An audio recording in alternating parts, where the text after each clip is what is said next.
Hello and welcome to this next module where we're going to be taking a walk through the Prince2 process model from start to finish. So the purpose of this module really is to provide you with some description of Prince2 from start to finish, so that as we look at the process on a process by process basis, you have some fundamental understanding of where these processes fit into the bigger picture and how they talk to each other and what surrounds them in terms of the themes and so on. So the purpose of this process really, or the purpose of this module really, is just to give you that bigger picture, to give you some idea of the bigger scheme of things before we set out and zoom in and start looking at the jigsaw puzzle on a piece by piece basis. Because as we said, looking at that piece on its own, it's not necessarily confusing, but it would be better if you had some understanding of where that piece actually fits in to the puzzle. So consider this a description of the box that the puzzle comes in. Now, I will tell you that I'm going to take you through a diagram. That's my diagram that I use when I train delegates in the classroom. And I found it to be particularly effective, but it comes with some limitations and it comes with some caveats or provisos that you have to understand before we look at it. One of them is this. The project or the Prince2 process that I'm going to explain to you is a perfect one.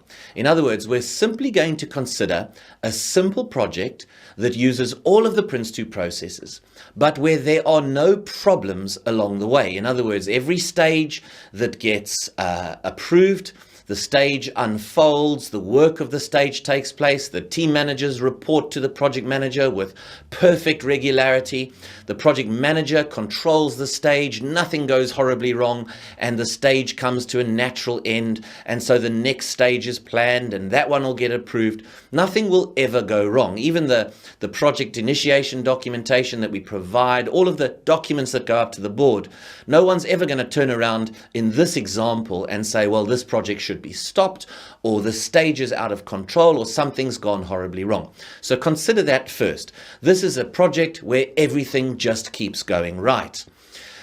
Of course, in real life, as many of you will no doubt have had first-hand experience, and I certainly have had enough experience to tell you that things don't always go right. There are often problems, and in Prince2, these problems, well, some of them we can contain within the tolerance for the stage, and then things just carry on. But some of them exceed the tolerance for the stage, and that brings us to the matter of exception. So being an exception, or being under an exceptional set of circumstances, is when things are not as they were supposed to be, but far enough off the original plan that we've exceeded any permissible deviation from the plan. And we now are in a situation where we are forecasting a potential breach of tolerance.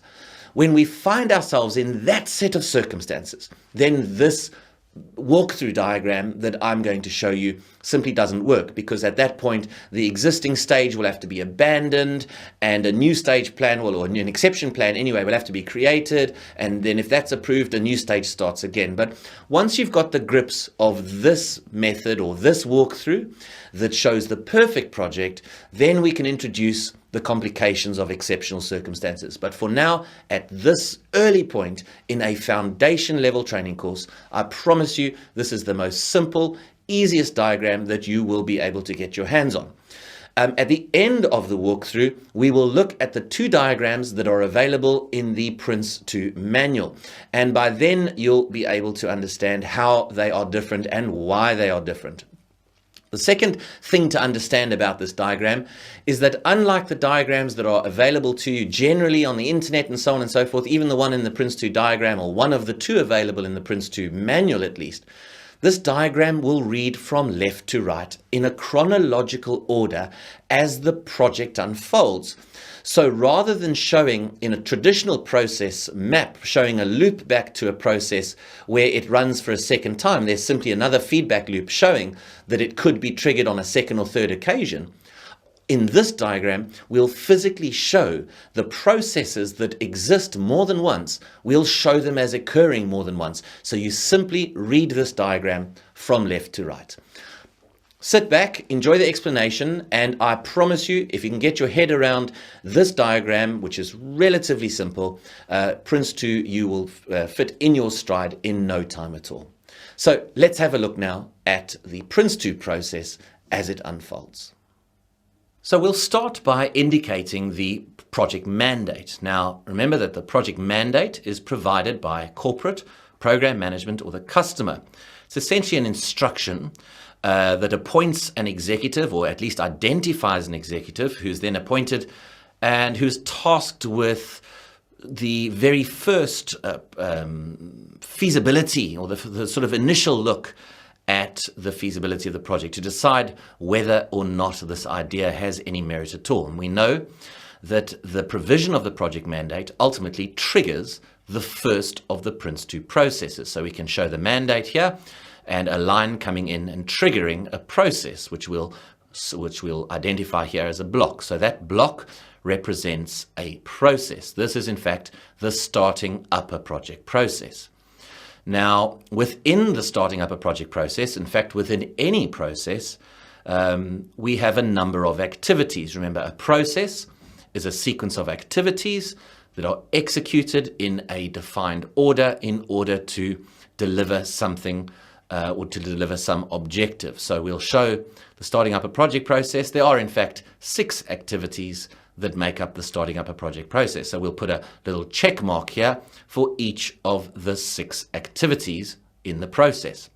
Now, the purpose of the starting up a project process is for us to determine whether we have a viable and worthwhile project on our hands. And to that extent, the activities that make up the starting up a project process must produce documents and evidence to show that. And there's a number of things in here.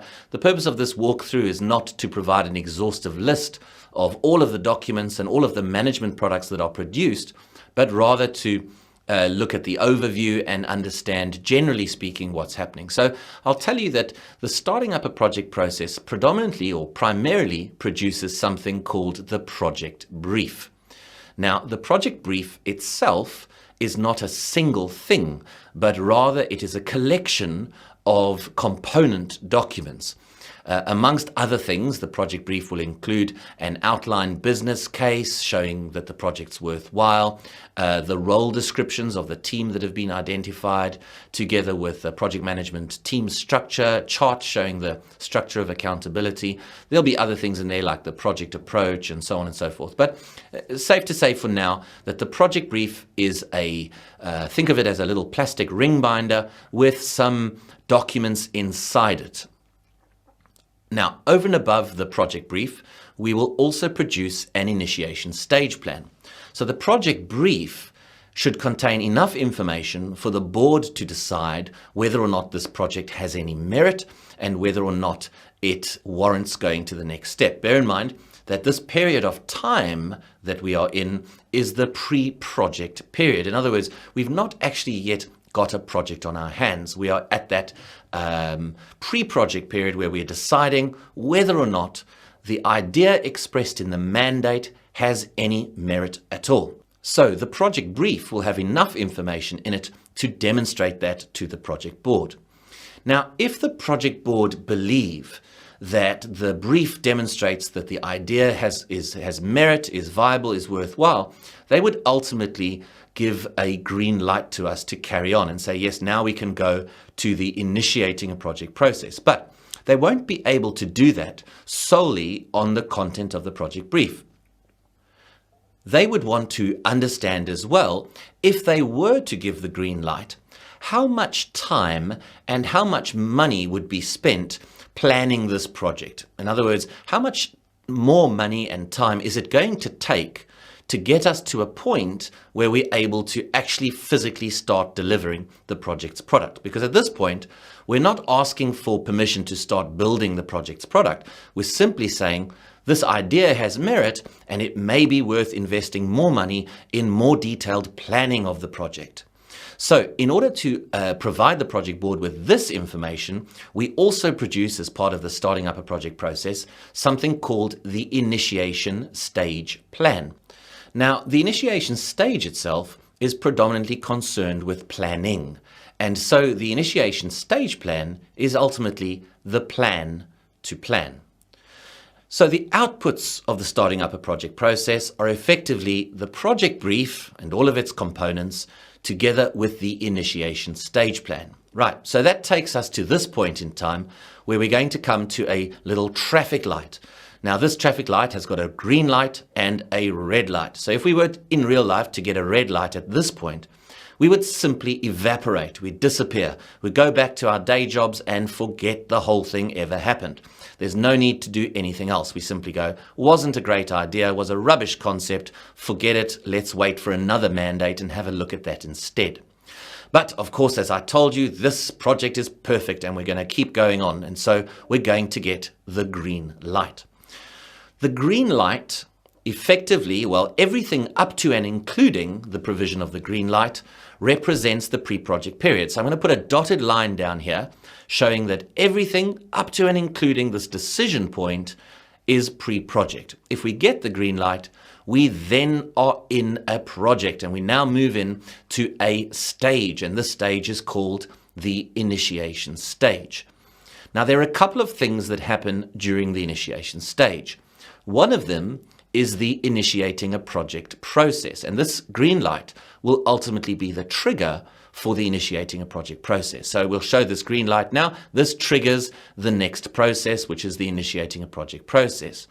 This initiating a project process, like every other process, is made up of a sequence of activities that are executed in a determined order that will ultimately create some outputs. Those outputs, as far as the initiating a project process go, are the project initiation documentation and the benefits management approach. Now, the project initiation documentation, much like the project brief, is not a single thing, but rather a collection of subcomponent products.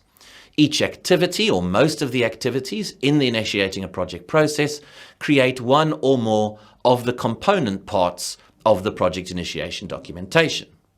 Each activity in the initiating a project process effectively produces one or more of the components of the project initiation documentation.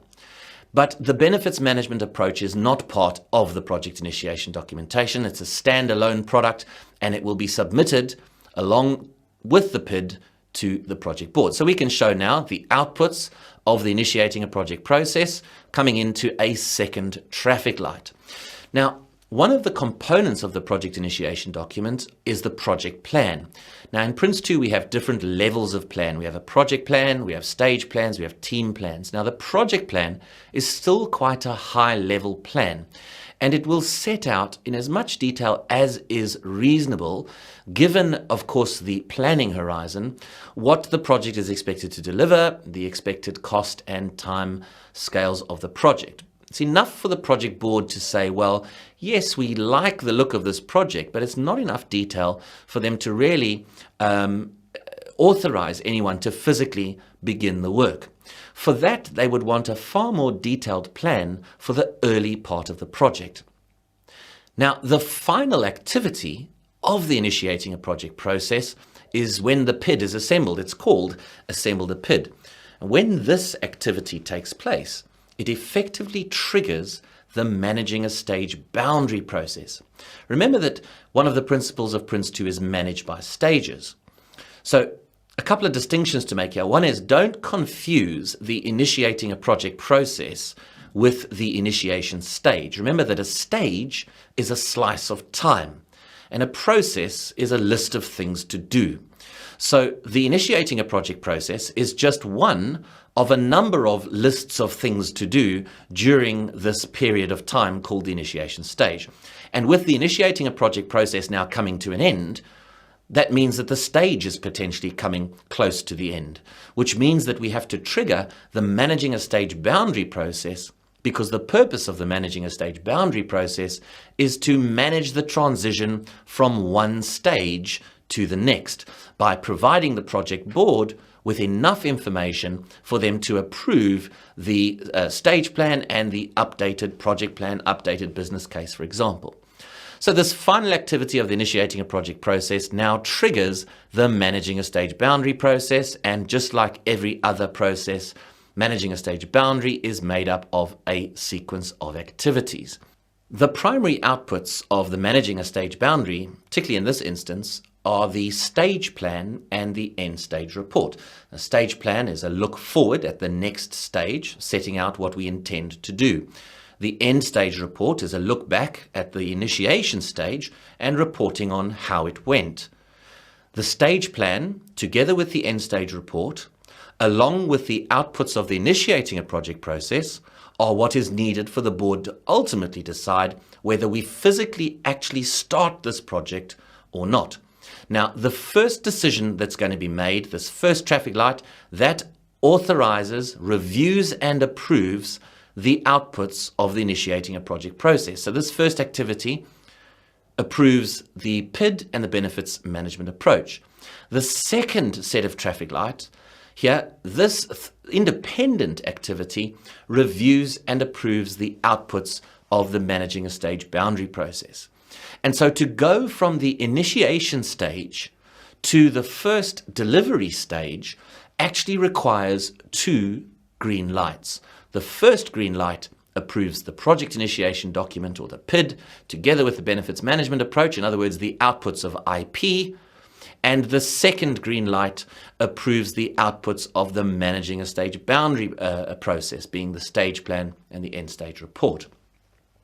Now, assuming we get these two green lights, we would then move to the first delivery stage. So we'll put another dotted line in here, including both of these traffic lights in the initiation stage. So now you see what I mean. The initiation stage, which is a slice of time, includes more than just the initiating a project process. It includes all of the initiating a project process, all of the managing a stage boundary process when it runs for the first time, together with two key decisions that need to be made. The first approving the outputs of IP and the second approving the outputs of managing a stage boundary. But assuming we get these two green lights, the first green light is saying, yes, we like the project management plan, we like the management approaches which have been selected, we like the way you're going to manage the project, we like what the project is meant to deliver, the business case is sound, and the second green light says, yes, we like the level, the detailed level of planning that you've done for the first chunk of the project.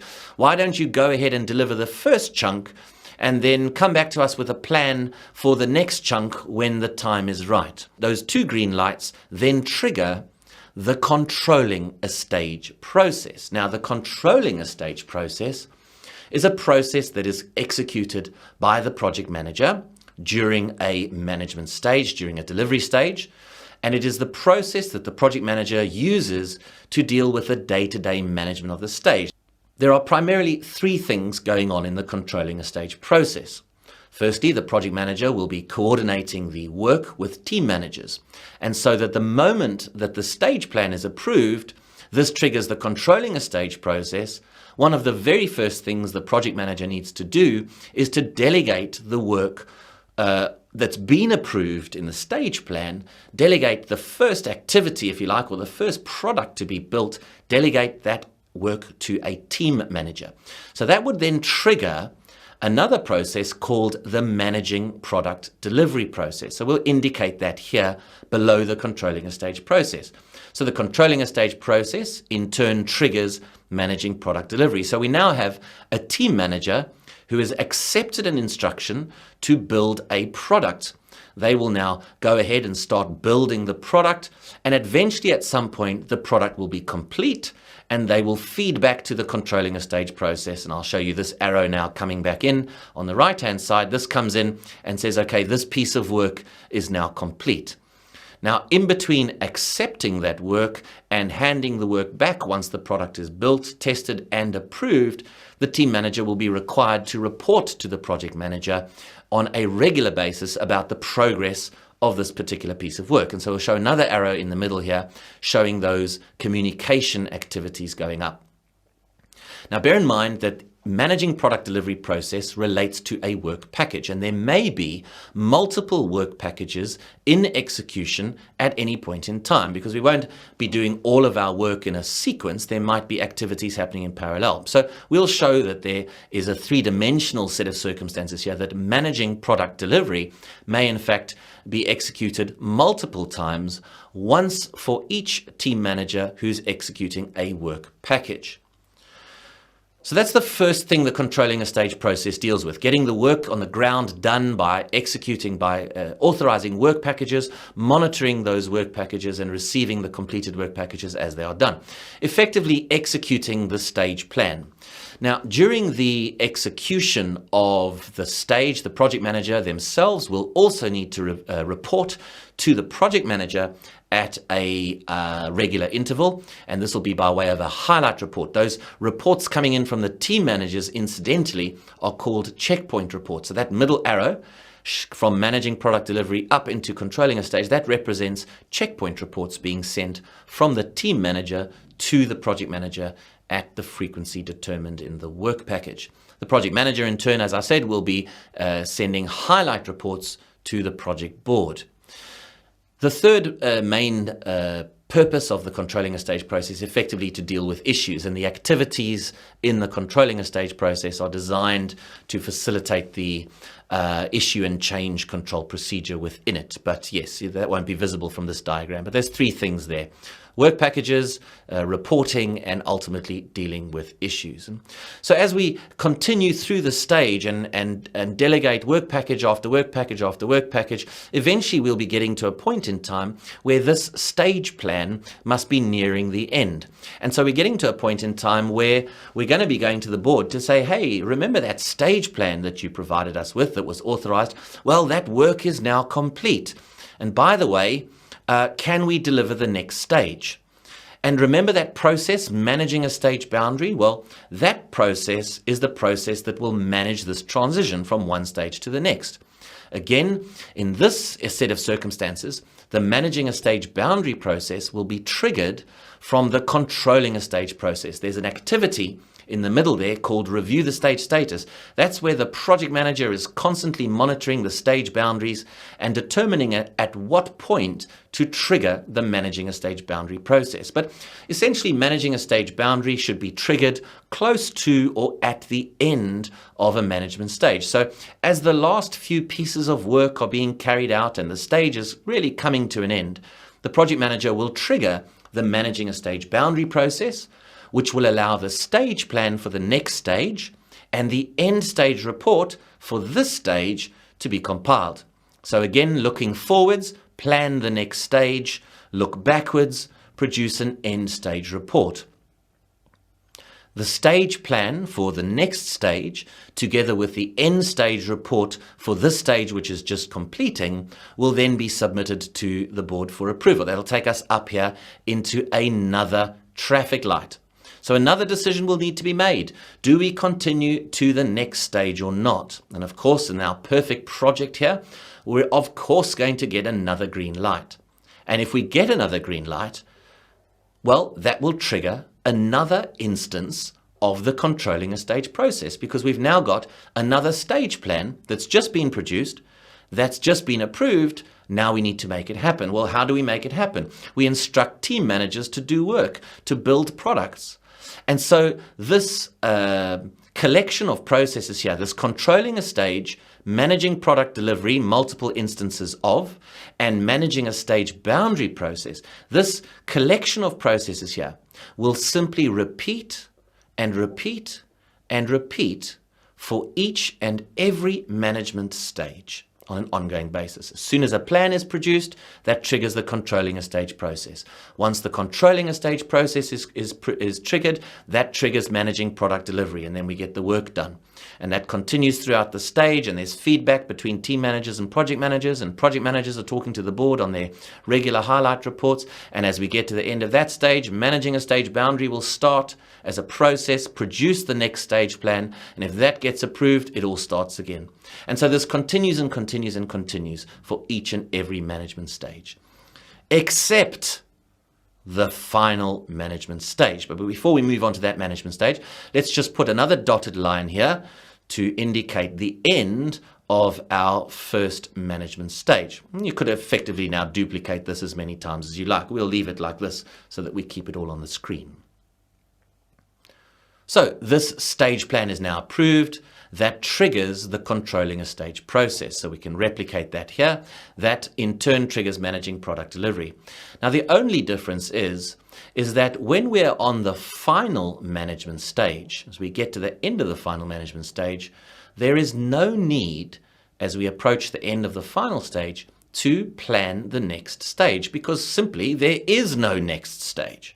So instead of triggering the managing a stage boundary process, as the project nears the end, the project manager instead triggers another process called the closing a project process. And so instead of managing the stage boundary, we trigger the closing a project process. Now the primary output of the closing a project process is the end project report.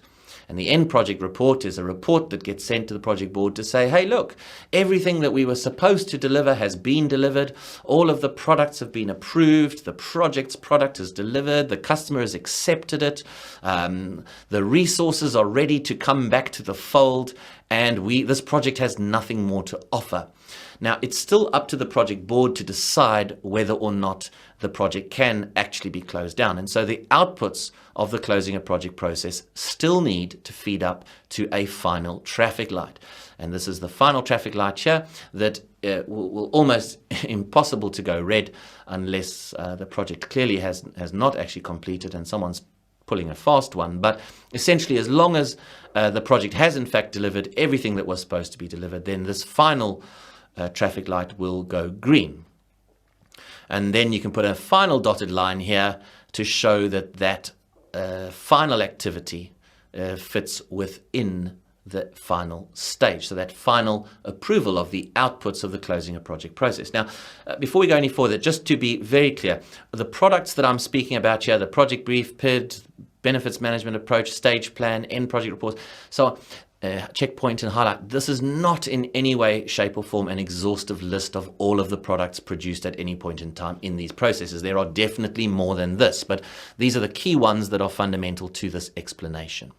So that pretty much takes us from start to end. Now we know a couple of things about Prince2 already. We know that there are 7 principles. We know that there are 7 themes, and we know that there are 7 processes. So let's count the processes. So the first process is the starting up a project process. That's number 1. We've got the initiating a project process. That's number 2. The managing a stage boundary process. That's number 3. We've got controlling a stage process. That's number 4. The managing product delivery process. That's number 5. Managing a stage boundary, we've already counted. Controlling a stage process, we've already counted. Managing product delivery, we've already counted. And we've got then the closing a project process. That's process number 6. Where's process number 7? How did we possibly get from the provision of a project mandate all the way through to a final approval of everything having been delivered without looking at process number 7? Well, the answer is that process number 7 does exist in this diagram. It's just slightly different than the others. Remember, if you look at the starting up a project process, remember all of the activities of the starting up a project process start and finish within this single time frame in the pre-project period. In the initiating a project process, all of the activities are grouped together. They start and finish before we go anywhere else. Now, the 7th process is called the directing a project process. And effectively, all of these traffic lights that we've put along the way here, those in essence are the activities of the directing a project process. So let's now show the directing a project process. We'll put it out of the way here at the top. And then effectively, you need to understand that these traffic lights along the ones that lie in between the processes, the approvals and the authorizations that are necessary for us to move from one process to the next, are actually themselves part of a process. And the difference between the directing a project process and any of the other process is that the directing a project process starts right at the beginning of the project and continues throughout the life of the project, ending only the final activity of Prince2 is the final activity of the directing a project process. So it's different in that it starts at the beginning and ends at the end. And all of these traffic lights are in fact up within a single process. Now let's look at the activities of the directing a project process. Let's look at these traffic lights. Now the first traffic light here, I'm not going to don't worry about the names of the activities. Remember, all activities in the Prince2 process have names. Don't worry about the names of these activities for now. Let's just give them numbers to keep things simple. This first activity, which we'll call the directing a project process activity number 1, so D1 for short. This first activity, D1, that is the activity that the starting up a project process feeds into. It provides the project brief and the initiation stage plan. So effectively, what this activity is all about is authorizing, reviewing, and approving the outputs of the starting up a project process. It's called D1, or we're calling it D1. It's actually called authorize initiation, because if the outputs of starting up are approved, that triggers the initiating a project process. Now, the outputs of the initiating a project process will feed into the second activity. We'll call that D2. So D2 is called authorize a project, and that effectively reviews and approves the outputs of the initiating a project process. This next activity we'll call D3.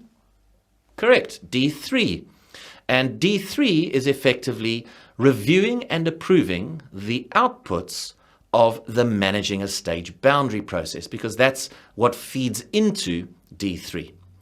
So what is this next activity then? This one is going to be called D. Now, if you said D4, you're incorrect. Now, why is it not D4? Well, the reason it's not D4 is that let's look at what it is. What's feeding into it? Well, what's feeding into it is the managing a stage boundary process.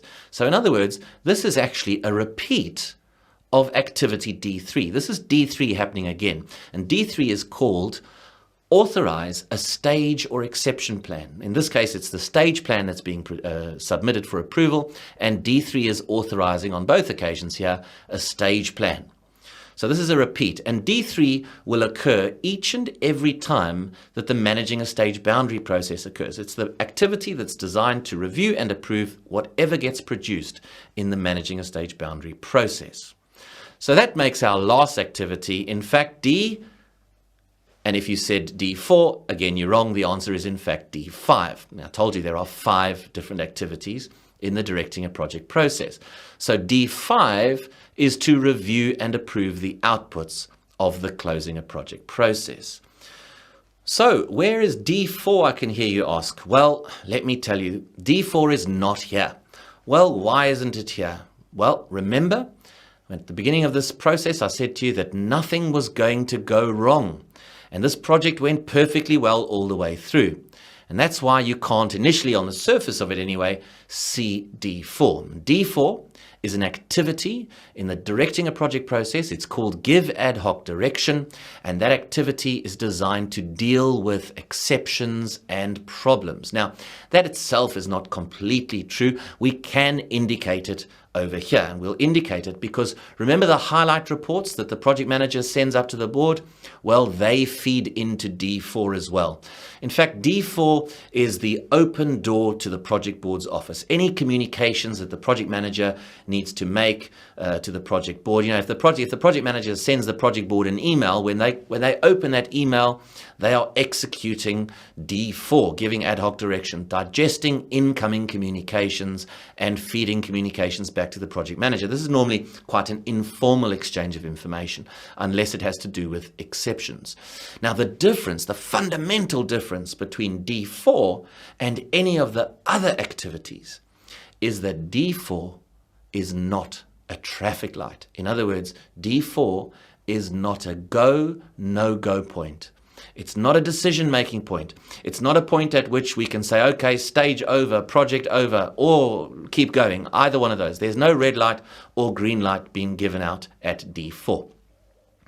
Now, what you'll notice as well is that the directing a project process is also slightly different to the others in that some of the activities happen multiple times. And that is true for the controlling a stage process as well, but more about that later. In simple terms, D1, authorize initiation, only happens once because the starting up a project process only happens once. So once it's done, it's done. Once the brief has been approved, bang, that's the end of it. You'll never see the starting up a project process again, and you'll never see D1 again. It's finished. D2 happens once.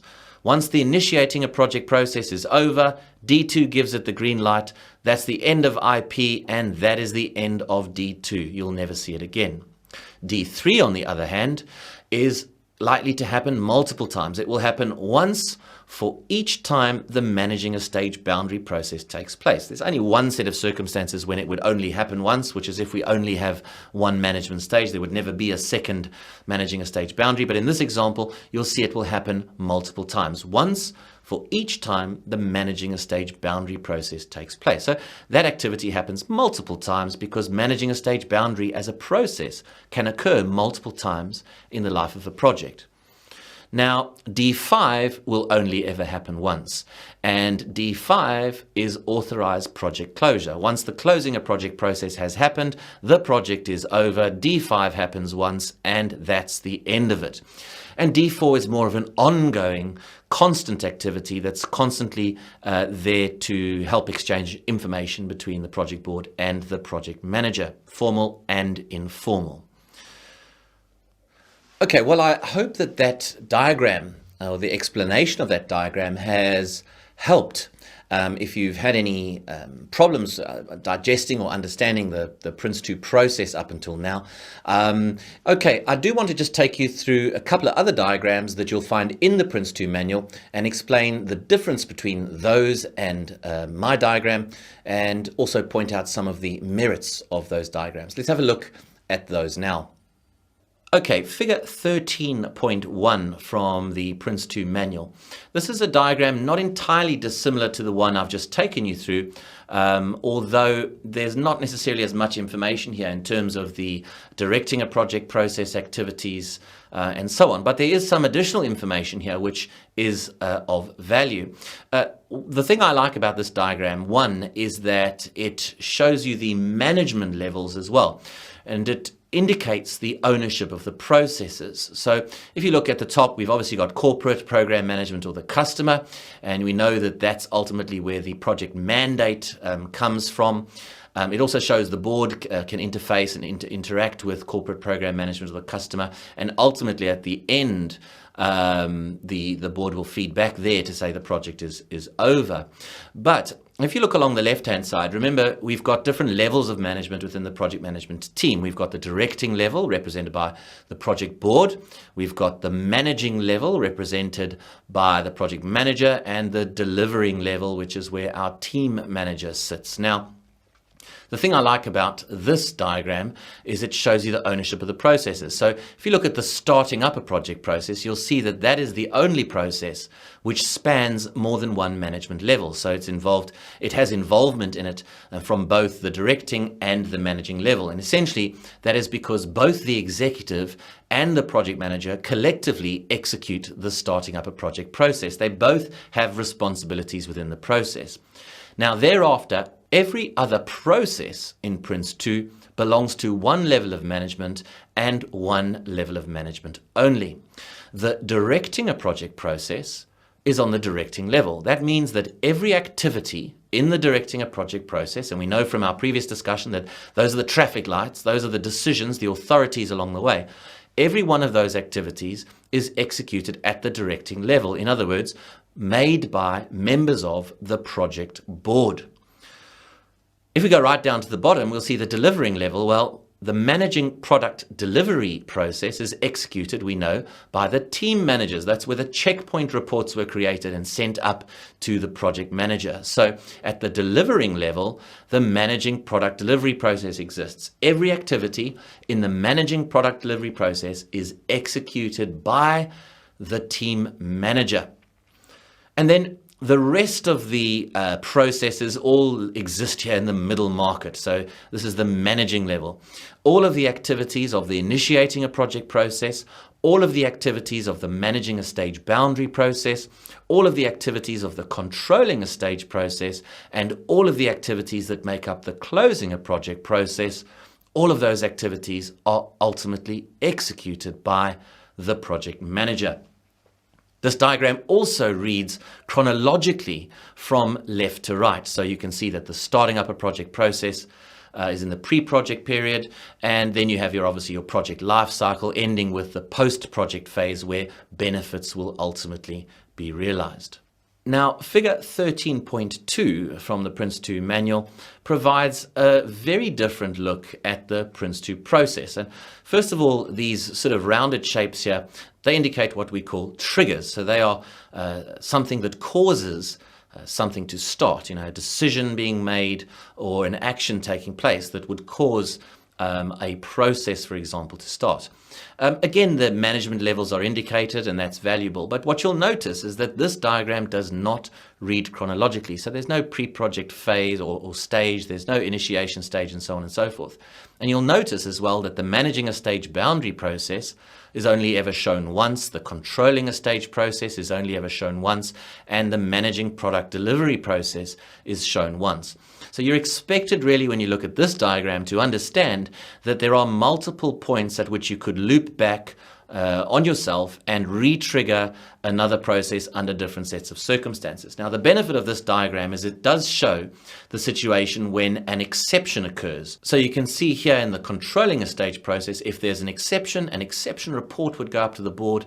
In that case, the board could do a number of things. They could escalate it further or potentially request an exception plan, which would itself then trigger the managing a stage boundary process, which would go up, and if that plan's approved, that would then trigger controlling a stage process again. And essentially, that is the only fundamental difference between this diagram and my diagram. But I would, in all honesty, at the foundation level, I would consider mastering the straightforward, simple diagram where nothing goes wrong till you've got a much better grip of the process and the interactions between the processes. And then a diagram like this would be fine to look at. But at this very early stage, looking at this can sometimes raise more questions than it answers. So, I mean, you're obviously welcome to try and find a pathway through it, use it, but trust me, have a look at the diagram that we're provided with, particularly at this point in your Prince2 journey, and that is the one that's going to add the most value to you in the short to medium term. Okay, well, that wraps it up now for the Prince2 process model walkthrough. I hope that between the diagrams you've looked at and the explanations we've given along the way, that you have a sound understanding of how this is all going to piece together, and take that opportunity to look at that diagram regularly, keep it in front of you as we go through, in particular, the processes, and use it to reflect back on and constantly remind yourself of the context of the process that we're dealing with. In other words, where does the process I'm currently looking at, where does it fit in to the bigger picture in Prince2? How many times does it happen? Is it a use once only process, or is it a process that will happen multiple times? Which level of management is going to be executing the process, and so on? And you'll find that most helpful.